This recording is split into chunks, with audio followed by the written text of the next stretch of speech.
हमारी नज़्म का नाम है सुकूते शाम, जिसका मौजू है मंजर निगारी और माहौलियात। इस मौजू पर यह नज़्म लिखी गई है, जिसके शायर है हामिदुल्ला अफसर मेरठी। तो सबसे पहले हम इसके जो शायर है हामिदुल्ला अफसर मेरठी, उनका तारुफ देखेंगे। हामिदुल्ला अफसर मेरठी 29 नवंबर 1895 ईस्वी को मेरठ में पैदा हुए। उनकी इब्तिदाई तालीम मेरठ के मदरसे आलिया और दारुल उलूम देवबंद में हुई। डिप्टी नज़ीर अहमद की निगरानी में उन्होंने 2 बरस तक दिल्ली में अरबी तालीम हासिल की। अफसर ने अलीगढ़ से नौबहार नामी एक रिसाला भी जारी किया था। उन्होंने बच्चों के लिए दिलचस्प नज़में और मुफीद मज़ामिन भी लिखे हैं। पयाम रूह और जुए रवा उनके शेरी मजमूए हैं। हयात गांधी, माह नौ और आसमान का साया उनकी काबिल ज़िक्र किताबें हैं। 19 अप्रैल 1974 ईस्वी को लखनऊ में उनका इंतकाल हुआ। तो ये था इस नज़्म के जो शायर है हामिदुल्ला अफसर मेरठी, उनका तारुफ। अब हम नज़्म देखेंगे। पहली बात, पुराने ज़माने से ही रात और दिन के 24 घंटे मुकर्रर है, जिन्हें 8 पहरों में तकसीम किया गया है। रात और दिन को कितने पहरों में तकसीम किया गया है? 8 पहरों में। 3 घंटों का एक पहर होता है। कितने घंटों का? सिर्फ 3 घंटों का एक पहर होता है। हमने अपनी सहूलत के लिए उनको अलग अलग नाम दिए हैं, मसलन सुबह, दोपहर, सहपहर, शाम और रात के 4 पहर। सुबह, दोपहर, सहपहर, शाम और रात में तरह तरह की तब्दीलियां वाक़ई होती है। ज़ैल की नज़्म में शायर ने शाम के वक्त पेश आने वाले वाक़ियात का बारीक बीनी से मुशाहिदा करके उन्हें खूबसूरत अंदाज में पेश किया है। अब हम जो हामिदुल्ला अफसर मेरठी की जो नज़्म पढ़ेंगे, उस नज़्म में उस शायर ने क्या किया, अफसर ने शाम के जो वक्त है, उस शाम के वक्त जो वाक़यात पेश आते हैं उनका बारीक बीनी से मुशाहिदा किया और इस नज़्म में उसे जो है तो खूबसूरत अंदाज में उन्होंने पेश किया है। तो अब हम नज़्म पढ़ेंगे। सुकूते शाम है, खामोश बस्ती होती जाती है, मौज़न की सदा हल्की हवा के साथ आती है। सुकूत के मायने क्या है यहाँ पर? खामोशी। सुकूत के मायने क्या है? सुकूत यानी खामोशी। इस नज़्म में शायर ने शाम की पुरसुकून फिजा में पेश आने वाले वाक़यात खूबसूरत अंदाज में बयान किए हैं। और शायर क्या कहना चाह रहा है इस पहले शेर में? सुकूते शाम है, खामोश बस्ती होती जाती है, मौज़न की सदा हल्की हवा के साथ आती है। यानी शायर क्या कहना चाह रहा है इस शेर में कि दिन भर के हंगामे के बाद जैसे ही शाम आती है तो उसकी वजह से क्या हो जाती है? पूरी बस्ती क्या होती है? खामोश होती जाती है। और मौज़न यानी अजान देने वाले को कहते हैं। अजान देने वाले की जो सदा है, सदा यानी आवाज़, वो हवा के साथ हल्की हल्की सुनाई देती है। सबा पत्तों से मिल मिलकर सुहाने गीत गाती है कि अब दरमांदा दिन को रात पहलू में सुलाती है। दरमांदा यानी थका हुआ, दरमांदा यानी थका हुआ और सबा यानी हवा को कहते हैं। तो शायर क्या कहना चाह रहा है इस शेर में? शाम की ठंडी हवा से पत्ते हिलने लगते हैं और खामोश फिजा में उनकी आवाज़ ऐसी महसूस होती है गोया वो थके हुए दिन को रात के पहलू में गीत गा गा कर सुला रहे हो। सुरूर व इनबेसार वो लुत्फ के हमरा शाम आई, नवीद अमन को राहत लाई, पैगामे सुकून आई। सुरूर व इनबेसार यानी खुशी और नवीद अमन को राहत यानी खुशी और अमन की खुशखबरी। तो शायर क्या कहना चाह रहा है इस शेर में?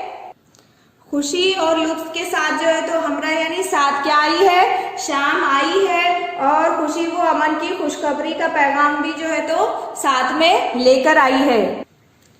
शफक फूली फलक पर सुर्ख बादल कुछ नजर आए, ये कैसे लाल है अल्लाह दीवारों के सर आए। शफक यानी वो सुर्खी जो सूरज निकलने और डूबने से पहले आसमान पर नमूदार होती है, उसे शफक कहते हैं। तो शायर क्या कहना चाह रहा है इस शेर में?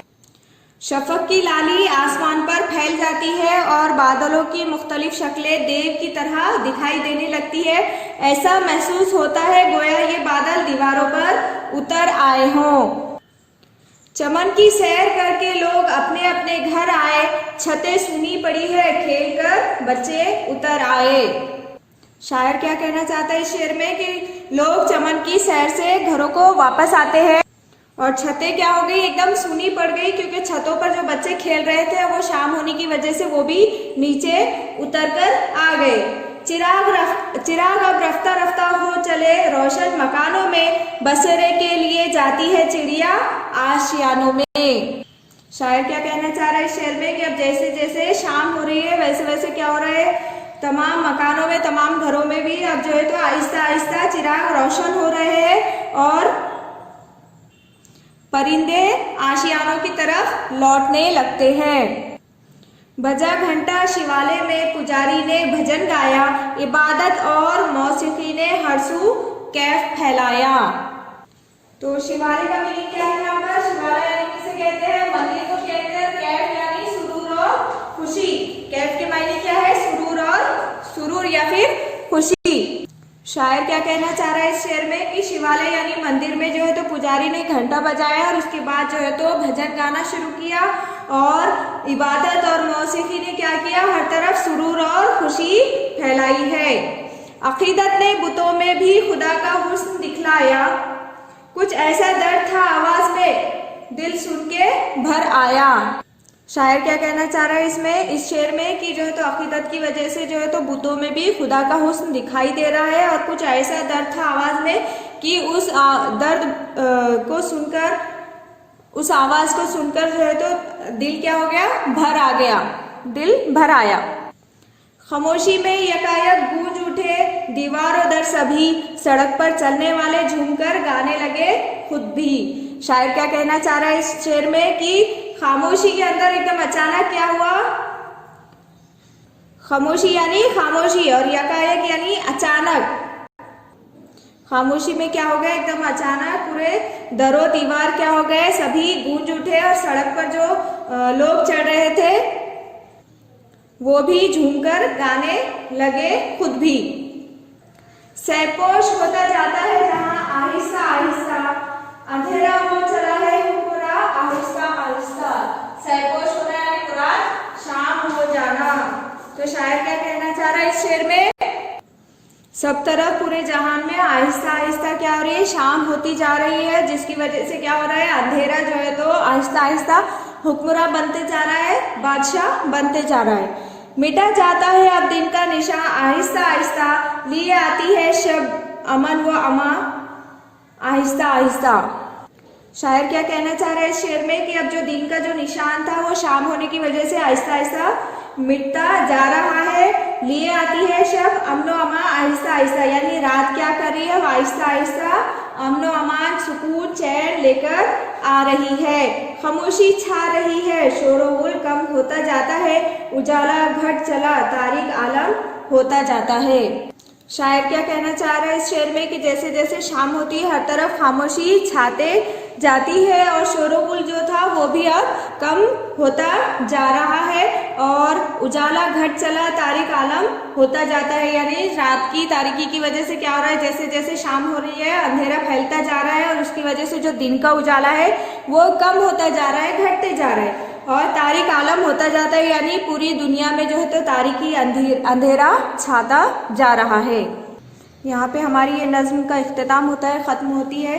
तो हमने देखा किस तरह शायर ने इस नज़्म में शाम की पुरसुकून फ़िज़ा में पेश आने वाले वाक़यात को खूबसूरत अंदाज में बयान किया है, उसका भी हमने मुताला किए। Thank you.